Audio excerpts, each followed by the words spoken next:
Saudara-saudara kaum muslimin rahimakumullah, harta adalah amanat dan akan kita pertanggungjawabkan. Allah melebihkan rezeki sebagian kita dari yang lain agar kita saling tolong menolong, bantu membantu. Nabi janjikan, siapa yang meringankan beban saudaranya muslim di dunia, Allah akan meringankan bebannya di akhirat nanti. Sebuah jaminan dari baginda Nabi. Si orang yang kita bantu barangkali tidak bisa membalas, Allah yang akan membalas lewat jalan lain yang tidak pernah kita sangka-sangka. Selalu berusaha menyimpan sesuatu yang bisa membawa manfaat, baik untuk dirinya, untuk anak cucunya, maupun untuk keluarganya, untuk masa kini dan masa depannya. Kadang simpanan itu berbentuk uang, kadang berupa tanah, lain saat berbentuk pabrik, dan lain sebagainya.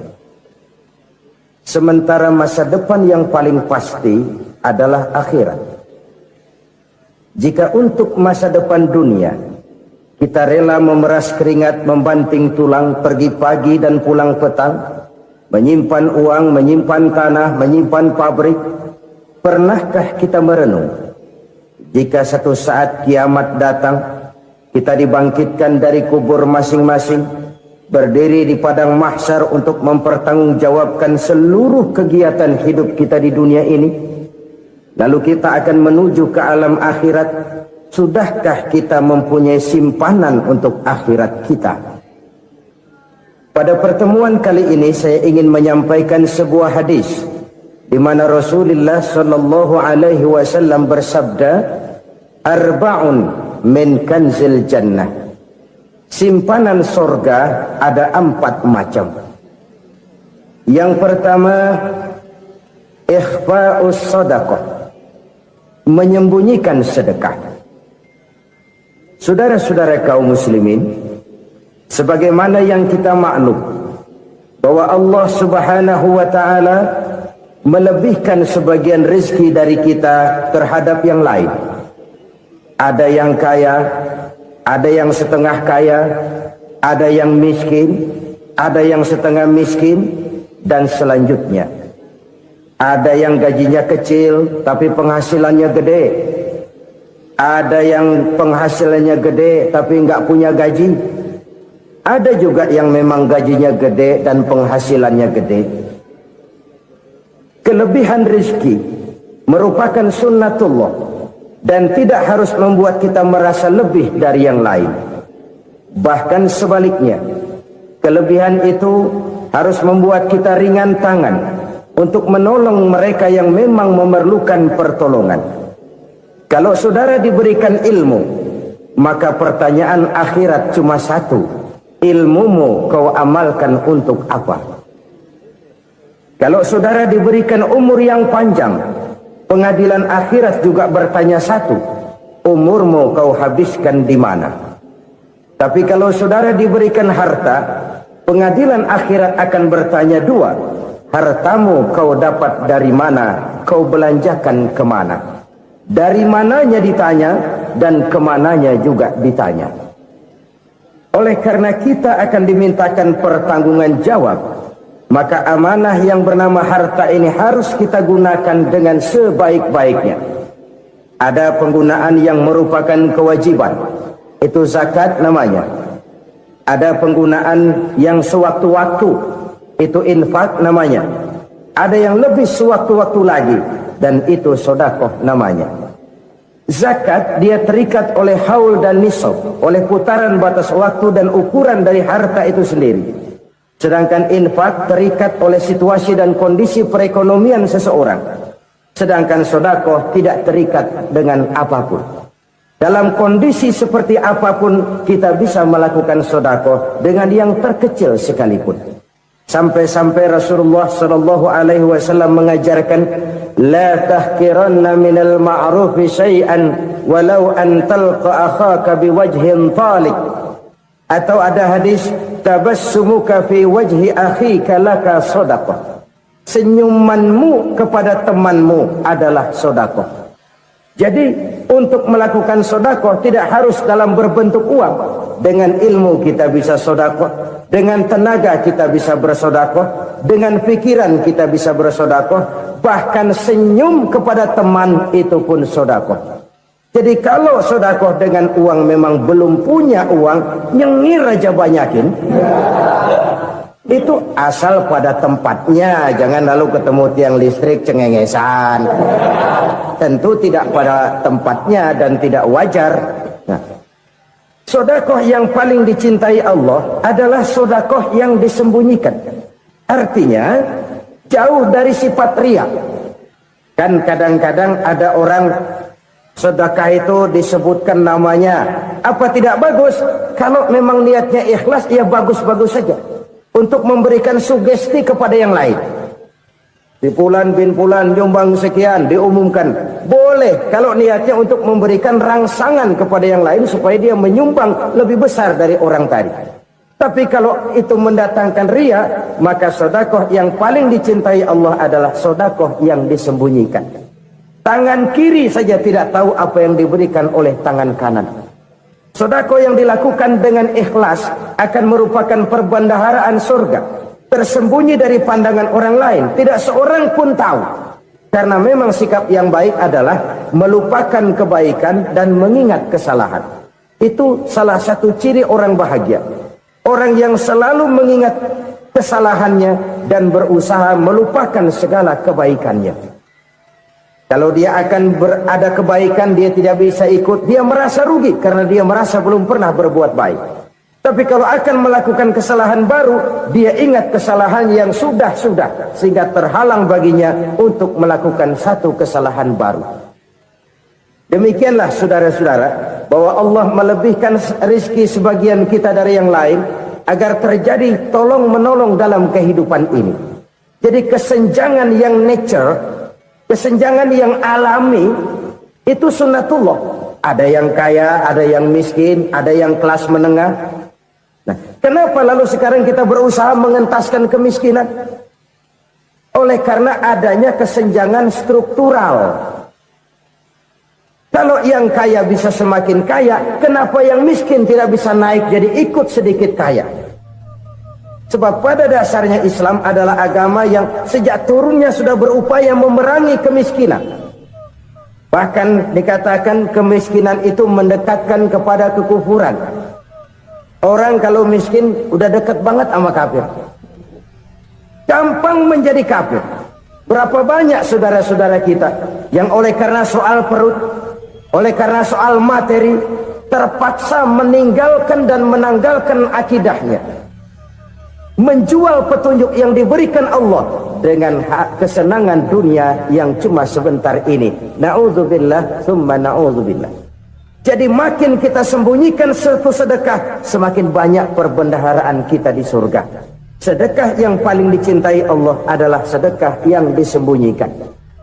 Malahan ada seorang sufi, dia punya kebiasaan kalau pergi sholat Jumat dia bawa uang, itu uang dia taruh di bawah tikar masjid.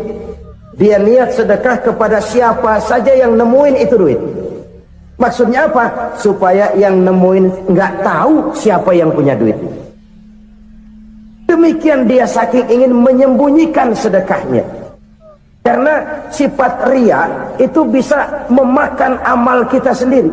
Riya itu termasuk menyebut-nyebut kebaikan kita. Orang yang suka nepuk dada, sedikit-sedikit ngitungnya kalau nggak gua. Tuh kalau nggak gua tuh yang belah situ, kalau nggak gua. Iya kalau nggak lu kenapa emang? Orang yang suka menepuk jasa, tuh biasanya memang begitu saudara-saudara. Kalau perang lagi berkecamuk, orang nggak sempat ngaku jadi pahlawan. Tapi begitu perang selesai, yang kagak kenal bedil ngaku pahlawan, mas. Itu sesuatu yang biasa. Oleh karenanya, orang-orang yang ikhlas dalam bersedekah, disembunyikannya sedekah itu, Allah cinta betul. Malahan ada hadis memberikan jaminan, inna shadaqatal mar'il muslimi tazidu fil umri wa tadfa'u mitatas su'i.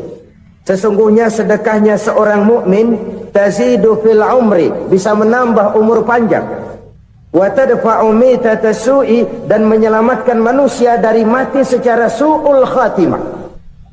Jadi siapa yang kepengen panjang umur, banyaklah sedekah. Yang bosan hidup, pelit terus.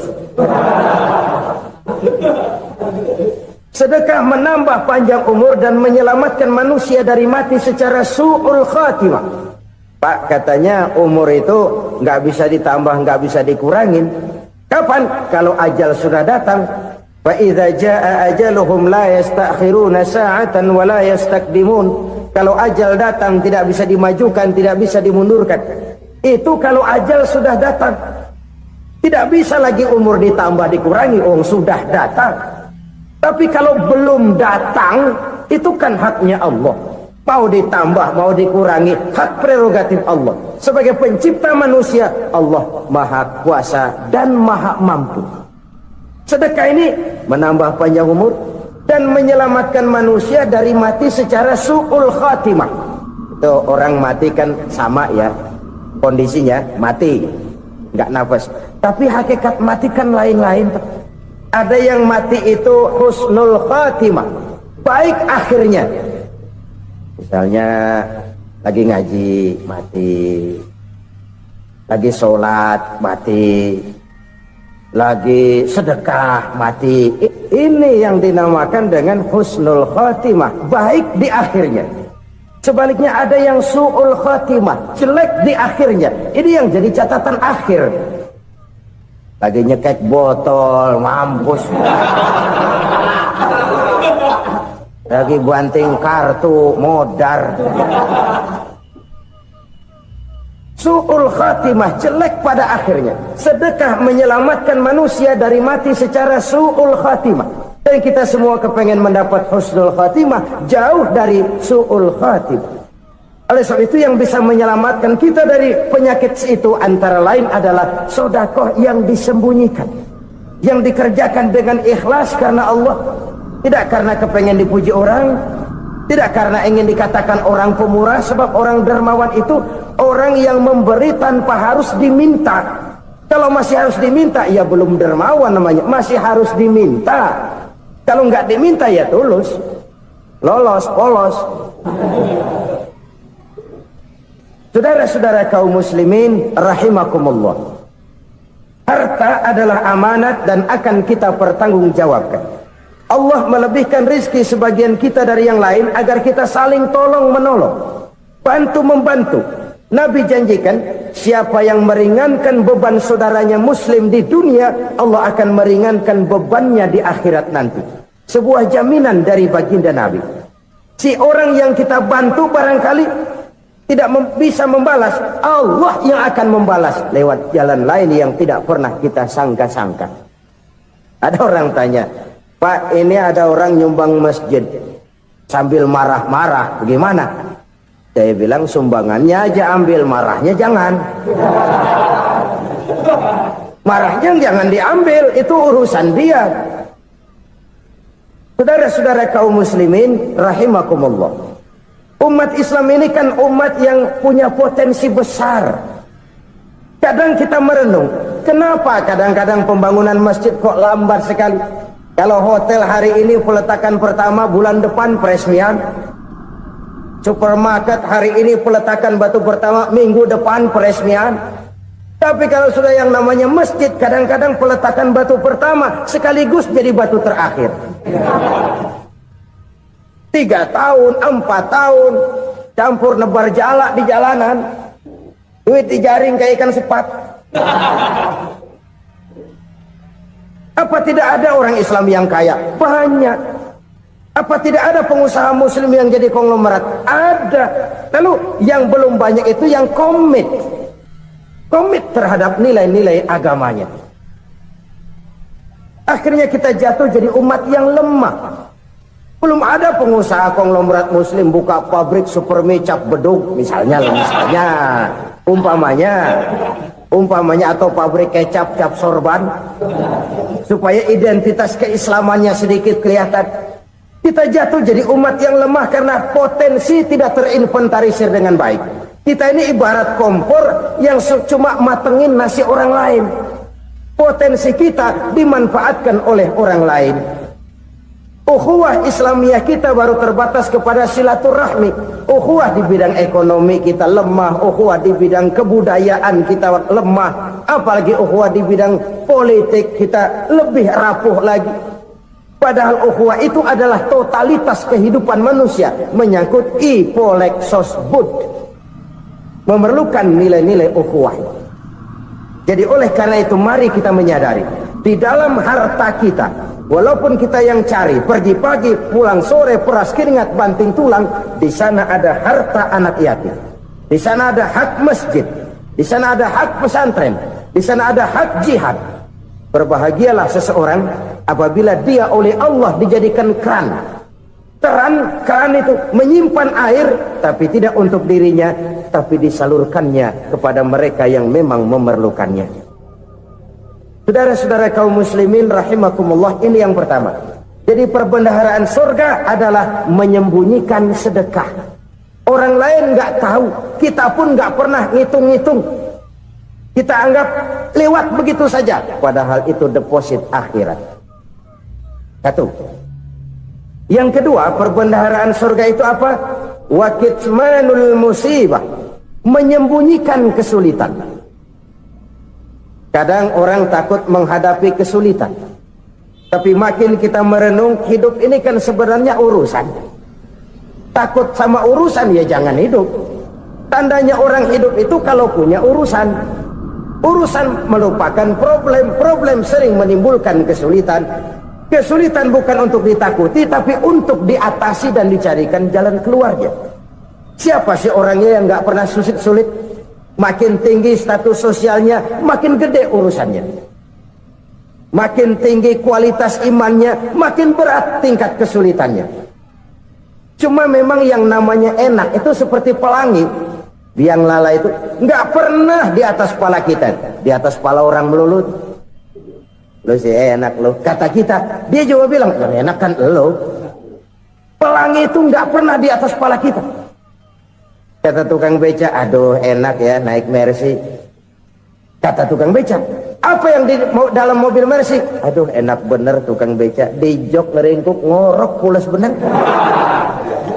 Saya kamar pakai AC sejuk, tempat tidur sutra empuk, alga spring bed, kulak kulik nggak bisa pulas kalau belum minum Valium, belum tidur. Enak bener tukang beca, di jok ngorok nggak tahu wetan kulon. Si tukang beca bilang yang di Mercy enak, yang di Mercy bilang tukang beca enak. Inilah enak, nggak pernah di atas kepala kita, di atas kepala orang lain melulu enak itu. Nah saudara-saudara, yang merupakan perbendaharaan surga itu orang yang bisa menyembunyikan kesulitan, baik pribadi ataupun rumah tangga. Nih terutama rumah tangga yang jadi soalnya. Kadang-kadang kita ini kalau senang, sebaliknya kalau senang kita diam, kalem aja, cuek. Banyak banget duit kita bawaan, diam aja udah. Malah ketemu orang takut. Tapi begitu susah, sekampung tahu. Padahal Nabi mengajarkan perbendaharaan surga itu menyembunyikan musibah, menyembunyikan kesulitan. Kalau enak, cerita sama orang-orang. Kalau nggak enak, rasain sendiri, tekan sendiri, atasin sendiri. Kita kan sebaliknya, tenang kita diam, asal lagi susah, paling tidak kita nyari teman buat cerita kesusahan. Siapa orangnya yang nggak pernah susah? Cuma soalnya bagaimana kita mengatasi kesusahan itu sendiri. Begitu juga misalnya kalau orang sudah berumah tangga, itu orang tuanya harus menjadi tempat dia cerita yang enak-enak saja. Yang nggak enak rasain berdua, selesaikan berdua, atasin berdua. Jangan dibalik. Asal senang diam, giliran susah saja. Maknya laporan. Terbalik. Bisa menjaga security informasi. Makan sama bayam, keluar diem, malah seluitan. Enak amat lo makan daging ayam. Security informasi. Saudara-saudara kaum muslimin rahimakumullah, ujian yang terberat itu yang pernah diberikan kepada para nabi para rasul, para aulia, para ulama, makin tinggi keimanan, makin berat bentuk kesulitan. Ayo saya kemukakan satu contoh saja. Ada seorang nabi yang kaya, nabi kaya, namanya Nabi Ayub. Iblis kalau orang begini kan keki, ibadahnya rajin, kaya. Nih yang kayak begini susah digodain. Kalau ibadahnya rajin, miskin, kali bisa disogok. Sini imannya mantap, ibadahnya rajin, kaya, nabi lagi. Oh, tapi namanya iblis, nggak kurang akal. Laporan, Tuhan, kenapa Les? Ya ini bahasa saya, bahasa Qurannya sih nggak gitu. Itu hambamu yang namanya Ayub, dia rajin ibadah cuma karena dikasih kaya aja. Coba kasih miskin dia, berhenti dia sembahyang. Ah, kamu bisa aja. Saya tahu Ayub itu hambaku yang ikhlas. Saya buktiin Tuhan, silahkan. Dibuktiin lah, iblis turun ke alam ini. Yang mula-mula dia lakukan, dia rusak sawah ladang Nabi Ayub. Dia binasakan binatang ternak Nabi Ayub. Sehingga dalam waktu singkat, jatuhlah Nabi Ayub dari orang paling kaya, jadi orang paling miskin. Beliau masih ibadah di mihrab dalam masjid. Datang iblis. Saudara Ayub, ya. Lagi ngapain? Ibadah. Nyembah Allah, nyembah Allah. Oh, percuma. Kenapa? Tuhan yang ente sembah nih, dia udah bikin miskin ente. Sawah ladang ente hancur lebur, binatang ternak binasa. Sekarang ente jadi orang paling miskin. Ngapain nyembah Tuhan kayak begitu? Tekor. Udah berhenti dah ibadah, berhenti ibadah. Ini iblis sama Tuhan laporannya lain, yang dikerjakan kepada Nabi Ayub juga lain. Benar begitu iblis kata Nabi Ayub? Iya, sawah ladang saya habis buras, binatang ternak saya binasa, binasa. Saya miskin, bangpak. Apa jawab Nabi Ayub? Bukan innalillahi, ya ini hebat. Alhamdulillahillazi a'tani wa akhza minni. Segala puji bagi Allah yang telah memberikan harta kepada saya dan sekarang mengambilnya lagi. Alhamdulillah. Allah yang ngasih, Allah yang ambil. Itu mah urusan Allah. Iblis cuman ibadah jalan terus, sujud lagi Nabi Ayub. Iblis seleher gondok banget. Dasar Nabi nggak mempan dia apa-apain. Miskin malah alhamdulillah. Allah yang ngasih, Allah yang ngambil. Jadi kalau kita tidak komit, kita tidak terikat kepada kaya, miskin, senang, susah, apa yang bisa bikin kita susah? Jadikan kekayaan, kemiskinan, jadikan senang, susah sebagai anak buah yang bisa kita atur. Jangan kekayaan ngatur kita, jangan kemiskinan ngatur kita. Kita yang harus mengatur mereka. Senang, susah, kaya, miskin, bahagia, sengsara, jadikan itu anak buah yang bisa kita atur. Kalau sekarang kita kaya, lain saat boleh jadi kita miskin, semiskin-miskinnya. Allah yang ngasih, Allah yang ngambil. Tenaga mana yang bisa menghalangi? Ibadah jalan terus. Iblis makin gondok. Dasar Nabi loh. Akhirnya apa? Nabi Ayub dikerjain, diberikan penyakit. Demikian fatal penyakitnya. Bayangin, udah miskin sakit. Masya Allah. Miskin sakit. Sakitnya nggak lama, kira-kira 16 tahun. Istrinya 3, 2 mental minta ceraiin. Ngerawatin laki bengek begini. Senang belum tentu, susah udah pasti nih. Cerai aja, cerai dah. Cerai. Tinggal satu Siti Rahmah yang setia menemani beliau. Sesetia-setianya hati perempuan. Satu saat Siti Rahmah bilang, "Bang, iya, abang kan Nabi bang. Lalu, namanya Nabi kan doanya jarang meleset bang. Maksud kamu minta kenapa sih sama Tuhan biar abang sembuh baik dah bang?" Siti Rahmah, iya. Saya sakit berapa tahun sih dah? 16 tahun bang. Sebelum ini saya sehat berapa tahun? Ya kira-kira 60 tahun bang. Nah coba ente banding-bandingin Rahmah. Saya dikasih sehat 60 tahun. dikasih sakit 16 tahun, sudah nggak sabar mau doa kepada Allah minta sembuh. Saya malu kepada Allah. Diuji dengan yang luar biasa seperti ini, tidak mengganggu stabilitas kehambaannya. Dia tetap menghamba kepada Allah Subhanahu wa ta'ala. Saudara-saudara kaum muslimin rahimakumullah, kunci menghadapi kesulitan itu apa? Allah jelaskan dalam satu ayat, wa basyiris sabirin alladzina iza asabathum musibah qalu inna lillahi wa inna ilaihi raji'un. Gembirakan orang-orang yang sabar. Siapa mereka itu? Yang apabila mendapat musibah mereka kembali kepada keyakinan dasar, segalanya dari Allah dan segalanya akan kembali kepada Allah. Ini konsepsi dasar dari sikap muslim dalam menghadapi berbagai kesulitan. Segalanya dari Allah, segalanya akan kembali kepada Allah. Kalau ini sudah kondisi dasarnya, maka kita akan lapang menghadapi kenyataan bagaimanapun pahitnya. Apakah itu namanya miskin, apakah itu namanya sakit, bahkan maut sekalipun,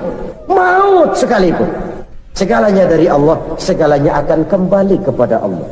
Ini sikap hidup, bukan sekedar ucapan. Kita kadang-kadang menjadikannya sebagai ucapan, mulutnya sehingga berhenti innalillahi wa inna ilaihi raji'un, tapi nangisnya terus gerung-gerungan. Bukan itu, ini kesadaran moral. Kalau segalanya dari Allah, segalanya kembali kepada Allah, kan sebenarnya cuma nunggu giliran. Hari ini saya nyembayangin dia, entah hari apa saya disembayangin orang. Hari ini saya antar dia ke kubur, entah hari apa orang nganterin saya ke kubur. Hari ini saya tahlilkan dia, entah nanti kapan orang tahlilkan saya. Segalanya dari Allah, segalanya akan kembali juga kepada Allah. Oleh sebab itu saudara-saudara, kesulitan bukan untuk ditakuti. Kesulitan justru untuk diatasi, dicarikan jalan keluarnya. Dan tidak ada orang yang tidak pernah mendapat kesulitan. Tidak ada. Semakin tinggi status sosial, semakin tinggi kualitas keimanan, semakin besar juga tingkat kesulitan. Hanya saja bagaimana cara kita mengatasinya. Dan Al-Quran menyatakan, inna ma'al usri yusra. Di balik kesulitan itu pasti ada kemudahan. Roda itu berputar. Karena itu Rasulullah sallallahu alaihi wasallam mengingatkan kepada kita, ta'arraf ilallahi firraha ya'rifka fisyiddah. Ingatlah kepada Allah di waktu kamu senang, supaya Allah ingat kepada kamu di waktu kamu susah. Kalau waktu senang kita ingat kepada Allah, kita susah, Allah tidak akan meninggalkan kita. Tapi kalau waktu senang kita jauh dari Allah, sujud tidak sempat, dengan masjid jauh, ketika senang kita lupakan Allah. Nanti begitu kita susah, Allah lupakan kita, dan itu menyakitkan. Oleh karena itu orang-orang tua kita dulu bilang, kalau lagi sehat ingat-ingat lu bakal sakit nanti. Kalau lagi kaya ingat-ingat satu saat kita bakal jatuh miskin.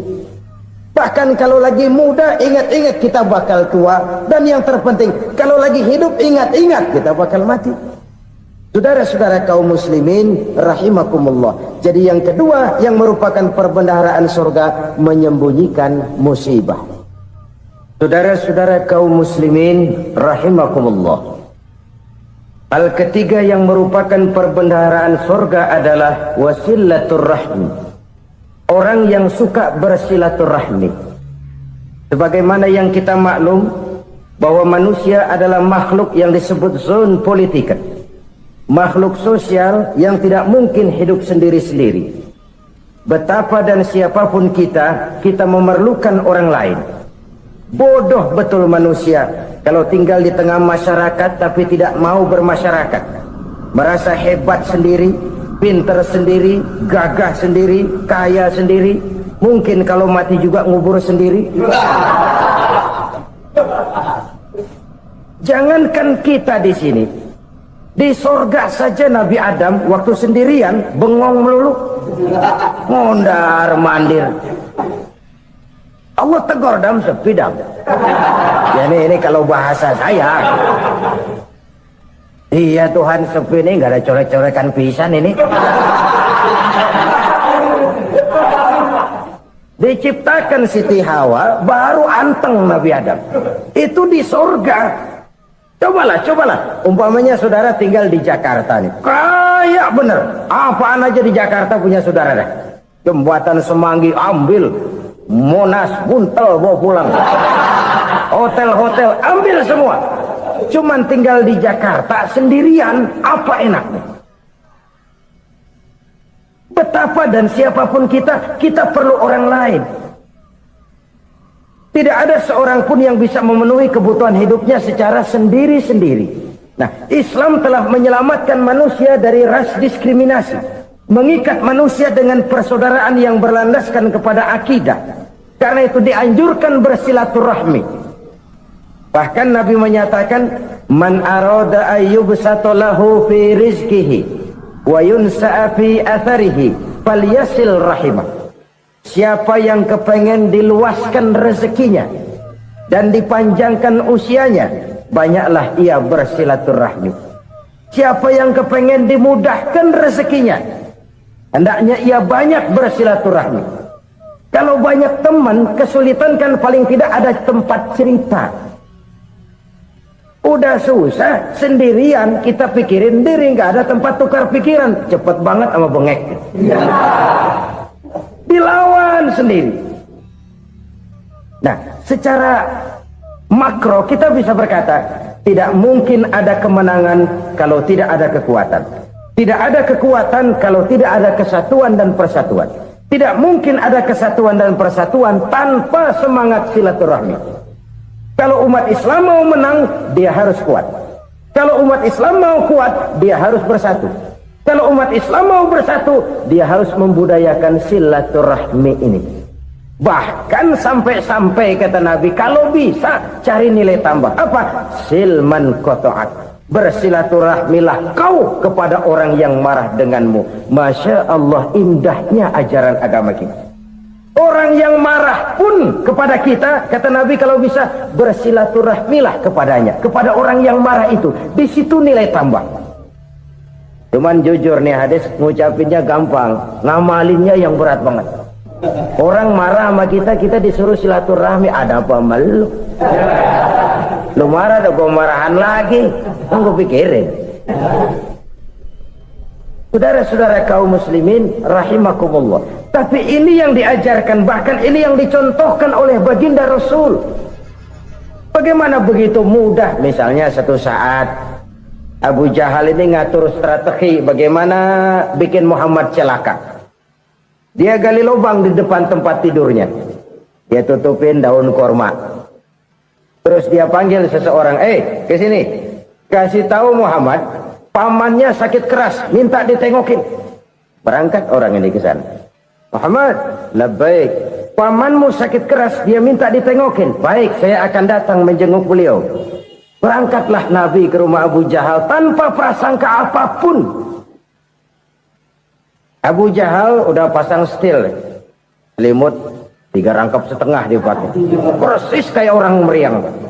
Tapi sembari ngintip dari balik selimut, begitu Muhammad buka pintu, nah masuk perangkap nih. Muhammad jalan menuju tempat pembaringan. Makin lama makin dekat, makin lama makin dekat, makin dekat ke lubang yang dipasang oleh Abu Jahal itu. Dalam hati Abu Jahal, terus dah jatuh, mampus dah lo ini. Mampus lo hari ini nih. Apa yang terjadi? Malaikat Jibril datang. Muhammad, pamanmu cuma pura-pura sakit. Di depan tempat tidurnya ada lubang perangkap supaya kamu jatuh ke situ. Sudah, kamu pulang. Balik kanan Nabi. Sudah hampir jatuh ke lubang, balik kanan, pulang. Bayangin kecewanya Abu Jahal. Muhammad dikit lagi. Enggak paman, saya pulang aja. Emosi bangun dari tempat tidur, enggak sadar kalau lagi pura-pura sakit. Lompat ngejar Nabi, dia lupa dengan lubang yang dia gali. Pusrak, nyemplung sendiri ke dalam lubang.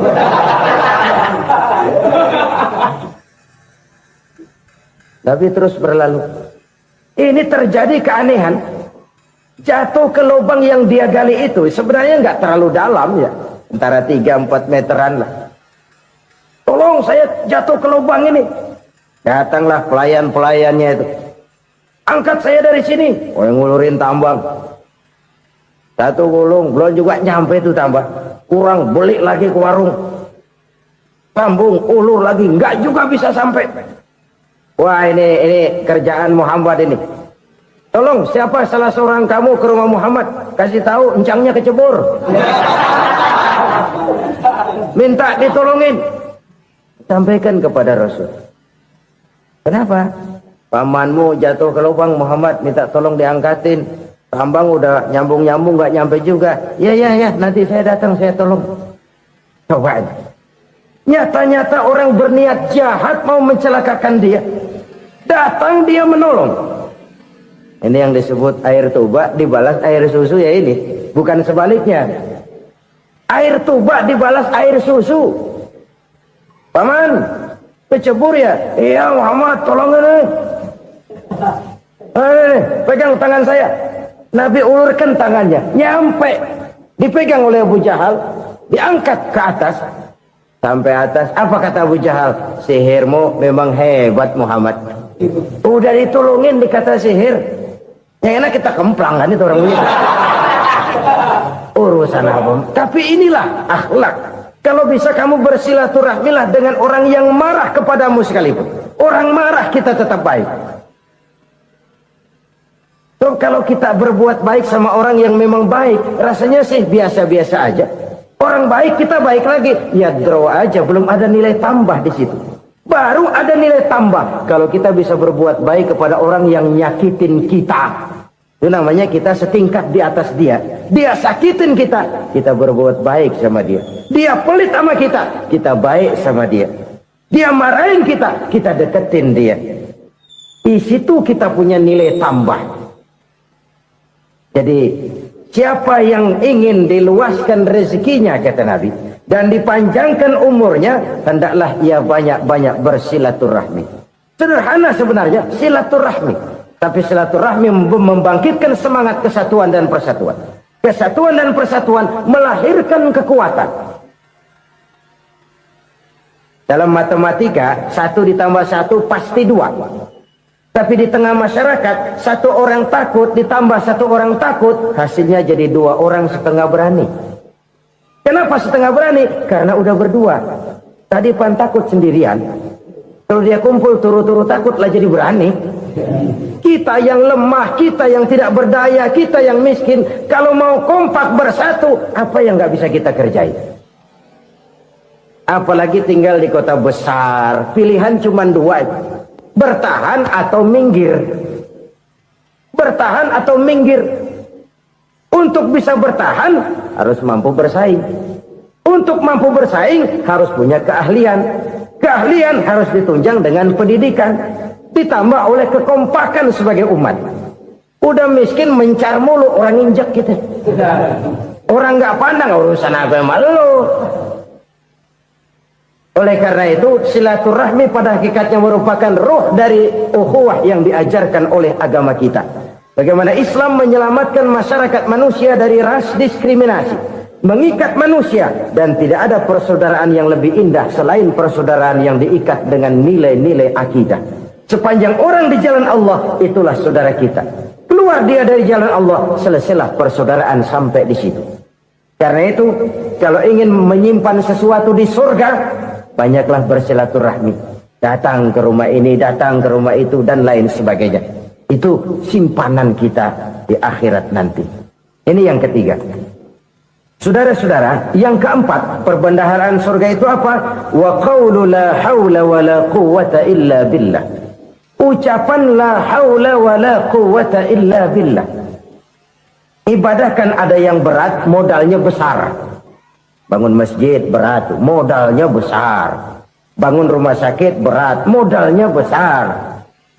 Ada ibadah yang berat, tapi modalnya ringan. Misalnya puasa. Puasa itu berat, mengendalikan nafsu. Kalau sekedar nggak makan nggak minum sih enteng, mengendalikan nafsu itu jihad terbesar. Tapi kan modalnya ringan, cuma niat saja. Ini ibadah berat, modalnya ringan.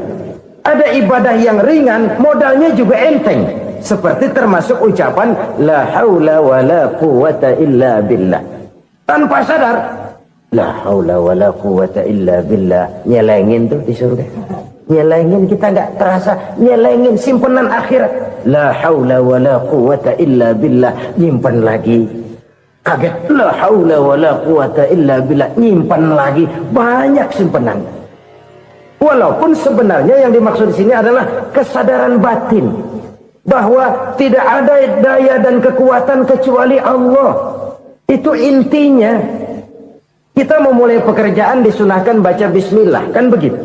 Apa itu? Kesadaran moral bahwa ini saya bisa kerjakan. Saya kerjakan ini dengan menyebut nama Allah. Kenapa? Kalau Allah tidak memberikan daya dan kekuatan, mana mampu saya kerjakan ini. Maka saya kerjakan ini dengan menyebut nama Allah. Bismillah. Kesadaran moral. Manusia hanya wajib berusaha, tapi nggak pernah wajib berhasil. Banyak hal-hal yang kalau kita renungkan secara rasio nggak mungkin, tapi jadi kenyataan. La haula wala quwata illa billah. Tidak ada daya dan kekuatan kecuali bagi Allah semata-mata. Kesadaran moral akan kelemahan dan keterbatasan makhluk bernama manusia. Kadang kita kagum dengan otak, tapi kita sering lupa sama yang bikin otak. Padahal bagaimanapun hebatnya otak, yang bikin otak pasti lebih hebat dari otak. Nggak percaya, silahkan otak-otakan. Inilah kecenderungan. Kita kagum dengan pesawat-pesawat mutakhir, bukan main besi gede banget terbang itu. Alangkah hebatnya. Lalu apa yang bikin otak tidak lebih hebat dari itu semua? Kita puji laut. Apa yang bikin laut tidak lebih hebat dari laut itu? La haula wala quwata illa billah. Tidak ada daya dan kekuatan kecuali Allah. Apa yang bisa kita lakukan kalau tidak karena daya dan kemampuan yang diberikan oleh Allah kepada kita? Lahirlah sikap tawadu, rendah hati, tidak melonjak menjadi angkuh dan sombong, sadar akan kelemahan dan keterbatasan diri. Sebagai makhluk yang diciptakan oleh Allah Subhanahu wa ta'ala. Jadi satu sisi ini ucapan yang berpahala, la haula, jadi wiridan. Pada sisi lain ini kesadaran moral, sikap mental, kesadaran batin bahwa yang punya daya dan kekuatan itu cuma Allah. Kita nggak pantas untuk sombong, sebab sombong itu pakaiannya Allah. Kita nggak sedang pakai pakaian Allah, kegedean. Dan makin kita renungi, makin terbentur. Apa sih yang bisa kita sombongin? Kita mau sombong apa? Kaya? Pintar? Itu kan semua relatif. Di atas langit masih ada langit lagi. Jadi oleh karenanya, marilah kita menyadari. Manusia hanya wajib berusaha, tapi tidak pernah wajib berhasil. Yang berusaha saja tidak wajib berhasil, apalagi yang tidak berusaha. Islam bukan agama orang pemalas yang selesai sholat lalu endelohom, nggelenggem ayem-ayem. Tapi Islam bukan agama orang sombong yang setelah berusaha lalu tidak memerlukan Allah.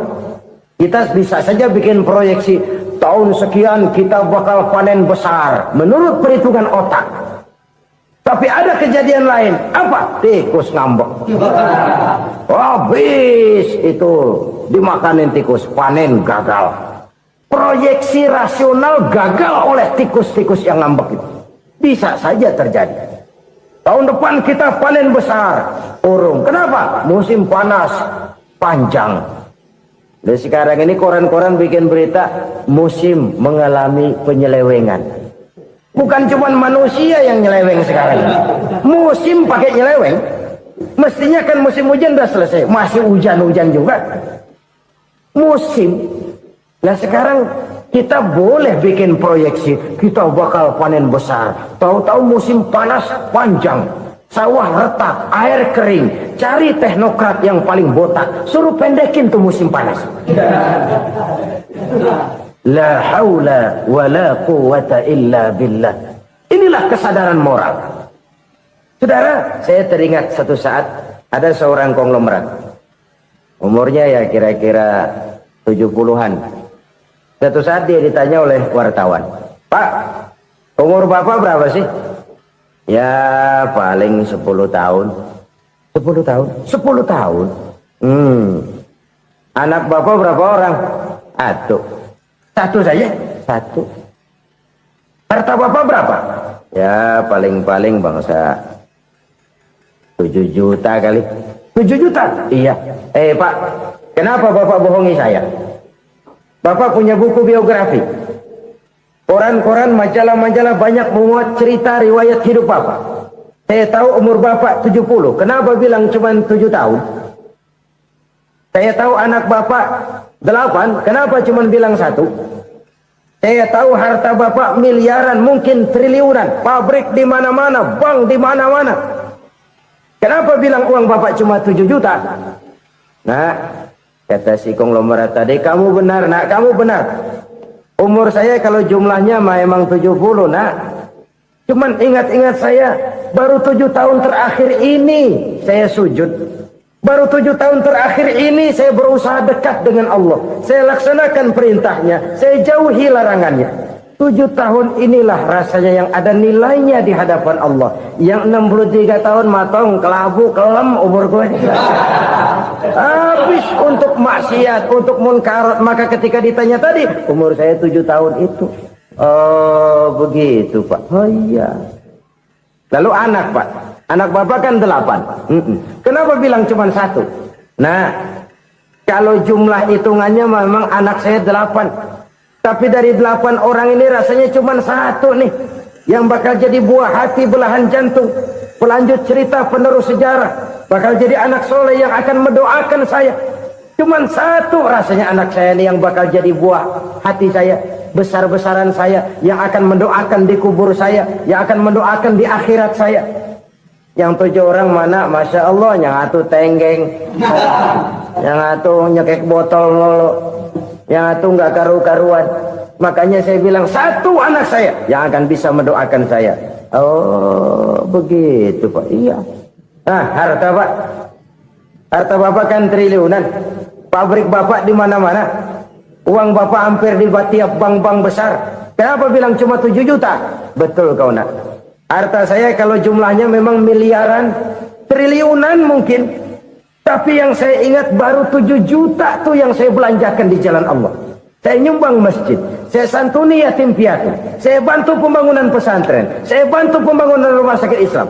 Itu yang akan saya bawa pulang ke akhirat, yang 7 juta itu.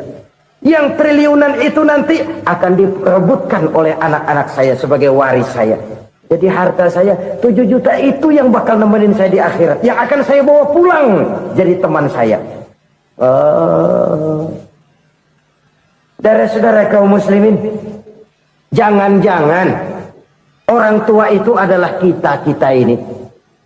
Jangan-jangan kita-kita ini adalah orang tua itu. Jangan-jangan itu potret dari diri kita masing-masing. Dari sekian umur yang diberikan Allah, berapa tahun yang ada nilainya di hadapan Allah? Dari sekian anak-anak yang merupakan amanah, berapa yang akan mendoakan kita sebagai orang tuanya menjadi anak soleh?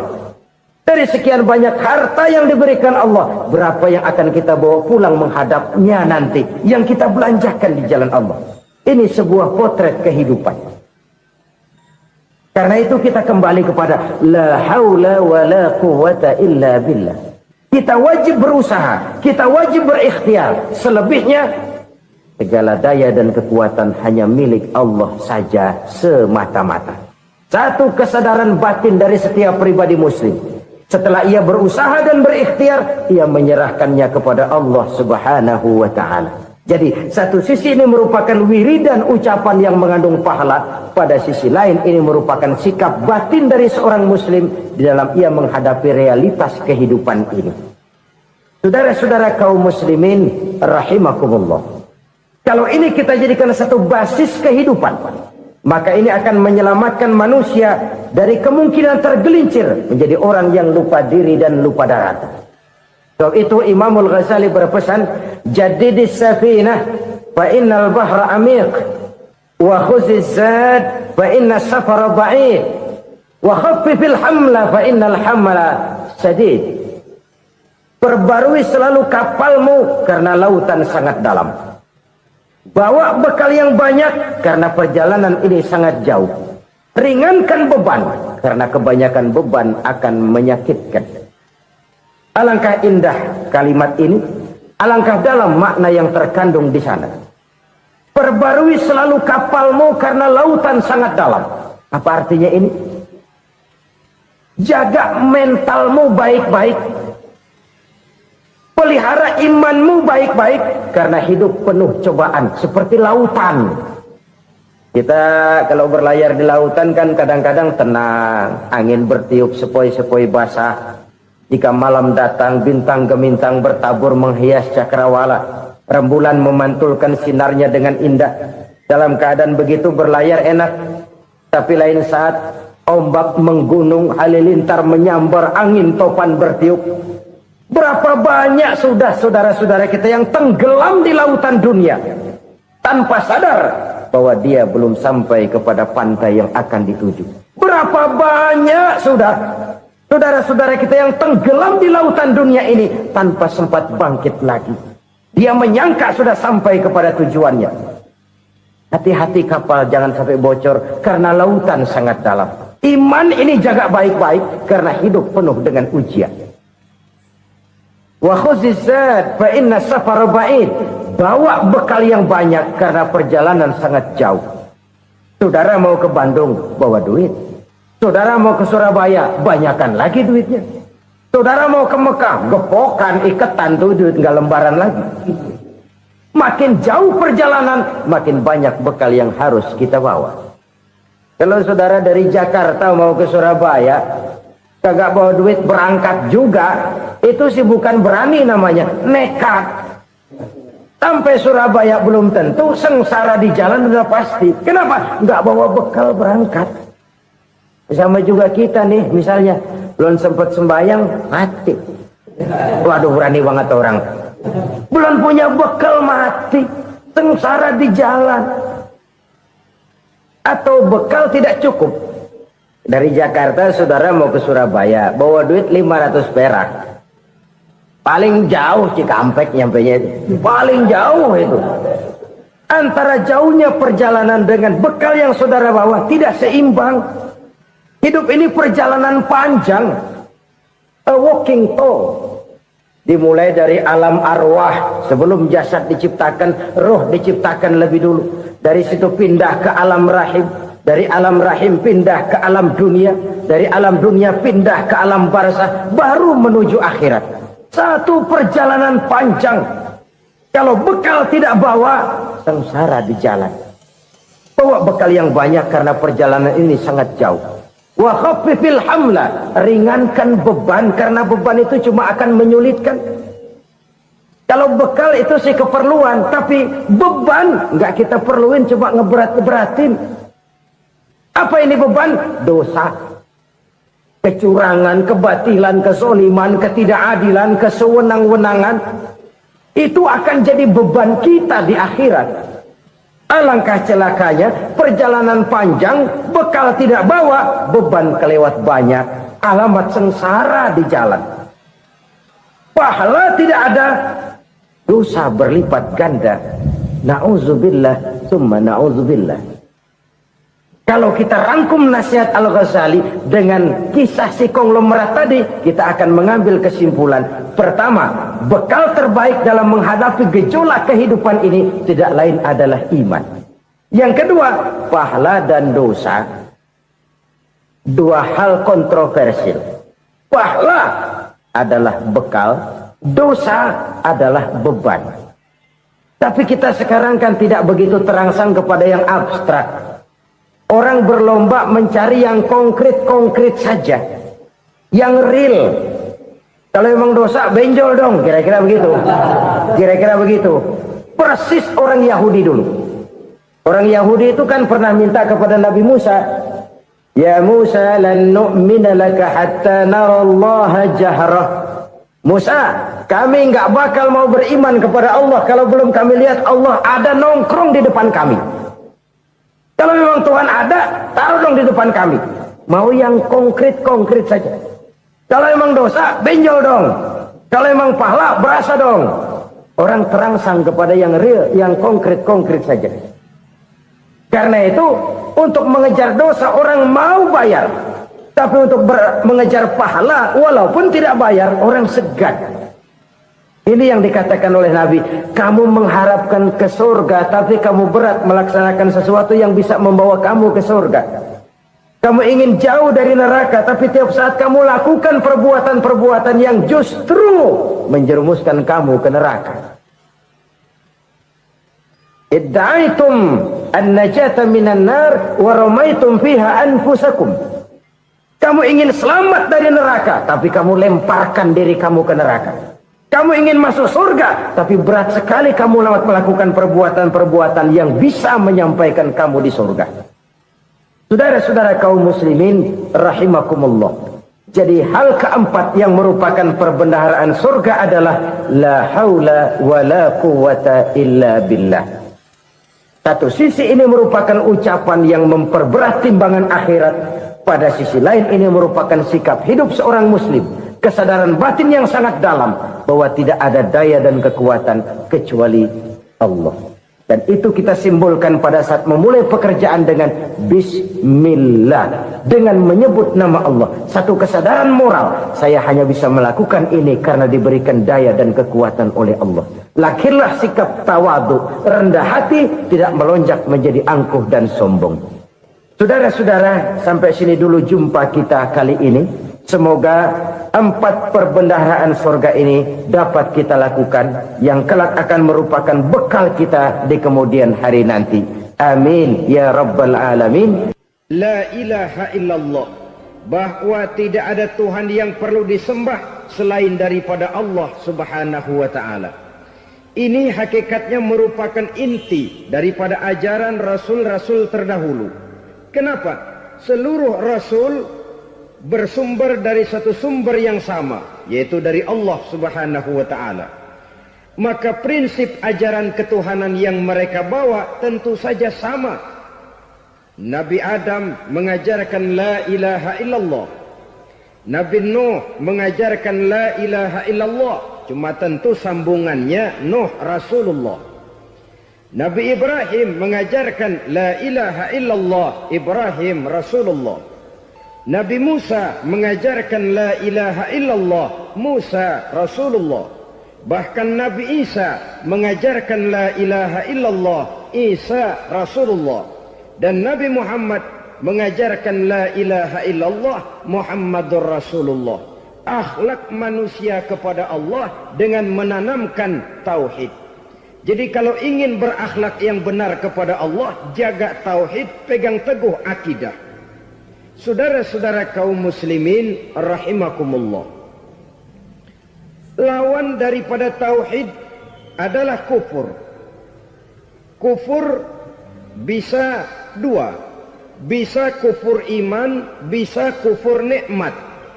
Kufur itu sifatnya, kafir itu orangnya. Ada orang kufur iman, dan ini merusak akhlak kepada Allah subhanahu wa ta'ala. Kufur iman itu kadang-kadang bentuknya syirik, orangnya disebut musyrik.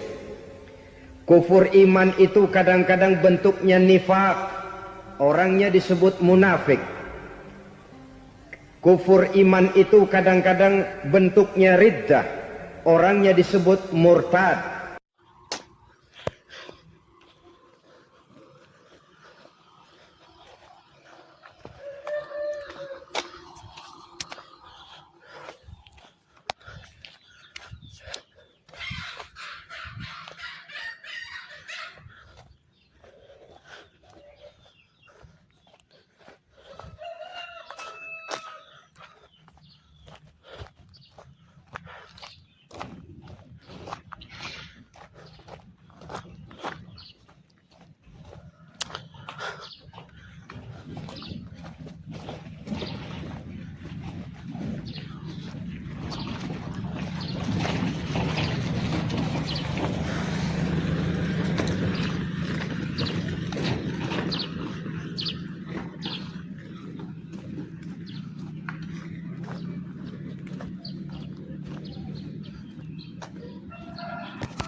Well.